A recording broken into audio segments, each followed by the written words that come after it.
তৃণমূল কংগ্রেসের এটা এখন নতুন ট্র্যাডিশন নয়, পুরনো ট্র্যাডিশন। যেখানেই লোক হয় না সেখানেই তারা এই সমস্ত অ্যাঙ্গেল ব্যবহার করে। অন্যায় করছে, কোথাও বোম পড়ছে, কোথাও ছাত্রছাত্রীদের জোর করে মিছিলে নিয়ে আসছে, আর আপনি ধর্ণা মঞ্চে বসে নাটক করছেন।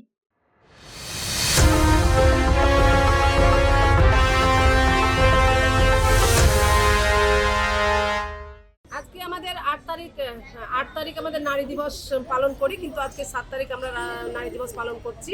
কারণ আমাদের ৮ তারিখ আমাদের বাড়ি বাড়ি নারীদেরকে উৎসাহিত করার জন্য আমরা প্ল্যাকার্ড দিয়ে উৎসাহিত করব, তাই আজকে আমরা মিছিলটা কমপ্লিট করে নিলাম। বলছি যে আজকে আপনি বললেন কিন্তু স্কুলে ছাত্রীকে দিয়ে আপনি পার্টির ব্যানারে প্রোগ্রাম করতে পারেন?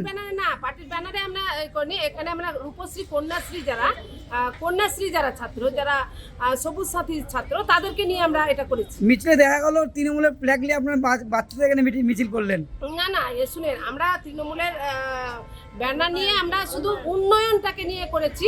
কারণ স্কুলের যে আমরা রূপশ্রী, তারপরে সবুজ সাথী, কন্যাশ্রী সবুজ সাথী যে প্রকল্পগুলো পায় না স্টুডেন্ট, তাদেরকে নিয়ে আমরা এই প্রোগ্রামটা করেছি। কারণ সরকারি যে উন্নয়ন, সেই উন্নয়নটাকে আমরা তুলে ধরেছি নারী দিবসে, বুঝতে পারছেন? তার জন্য এতে আমাদের পার্টির বলে কোনো নেই। তৃণমূলের ব্যানার দেখলাম তো মিছিলে। না, ওটা আমার মেয়েরা, যারা আমার নেতৃত্ব যারা আছে, তার দেখুন, আমার স্টুডেন্ট যারা, তাদের হাতে কিন্তু তৃণমূলের ব্যানার নেই।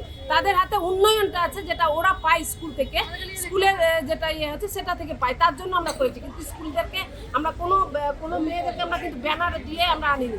আমাদের যে নেতৃত্ব আছে যারা, তাদেরকে দিয়ে আমরা ব্যানার নিয়ে সরকার যেগুলো ফ্যাসিলিটি দেয় সেগুলো নিয়ে নারী দিবসটা আমরা পালন করলাম, বুঝতে পারলেন? সরকার যেটা দিচ্ছে।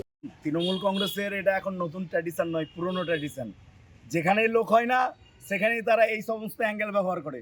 বিডিও অফিসের স্টাফ বলুন, স্কুলের মাস্টারমশাই বলুন, এবং এখন এমন অবস্থা হয়েছে যে শহরে আজকে তৃণমূল কংগ্রেসের মহিলা কর্মী বলতে নেই এমন অবস্থা।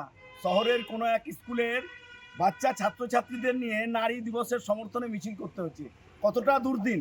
তারা এতটা উন্নয়নের কথা বলছে, সাধারণ মানুষকে নিয়ে বিভ্রান্ত করছে। সাধারণ মহিলা আজ তৃণমূল থেকে বিতশ্রদ্ধ। সারা পশ্চিমবঙ্গ জুড়ে আজ নারীর সুরক্ষা প্রশ্নচিহ্নের মধ্যে দাঁড়িয়ে। আবাল বৃদ্ধ বনিতা থেকে গোটা পশ্চিমবঙ্গ জুড়ে এই তৃণমূলের শাসনে আবাল বৃদ্ধ বনিতা থেকে আজ ধর্ষিতা হতে হয়, কোনো বিচার পায় না।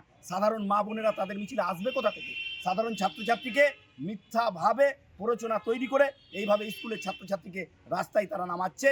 আমি তো অবগত করতে চাইব সেই সমস্ত বাচ্চারা যাদেরকে মিছিলে হাঁটিয়েছেন, সেই সমস্ত তাদের পরিবারের অভিভাবককে আপনারা এইদিকে খেয়াল রাখবেন। কোনো রাজনৈতিক দলের নির্দিষ্ট চিন্তাভাবনায় নিয়ে আপনার ঘরের মেয়েদের নির্দিষ্ট কোনো দলের মিছিলে হাঁটাবেন না, এটা দেখার দায়িত্ব আপনাদের। এই বার্তা আপনাদেরকে জানাতে চাই। আজ নারীরা তৃণমূল থেকে বিমুখ হয়েছে, আগামী দিন ভারতীয় জনতা পার্টির দিন। পারে না, এটা অন্যায় কাজ হচ্ছে। স্কুলের ছাত্রছাত্রীদের এইভাবে মিছিল অংশগ্রহণ করানো যায় না। বাংলার মুখ্যমন্ত্রী ধর্ণা মঞ্চে বসে আছেন, আর দেখুন আপনার পার্টির লোকেরা কোথায় কি করে অন্যায় করছে, কোথাও বোম পড়ছে, কোথাও ছাত্রছাত্রীদের জোর করে মিছিলে নিয়ে আসছে, আর আপনি ধর্ণা মঞ্চে বসে নাটক করছেন।